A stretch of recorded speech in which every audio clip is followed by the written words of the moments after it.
Hello and welcome to my YouTube channel.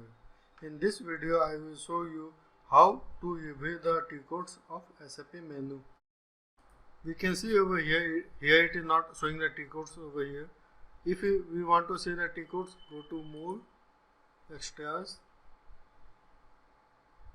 Settings and enable this option, Display Technical Names, and continue.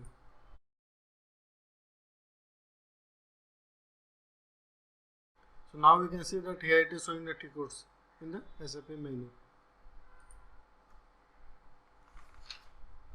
You can contact me for installing SAP IDES ECC6 and SAP S4 HANA on your PC or server or network or cloud, or set up your own SAP server on internet.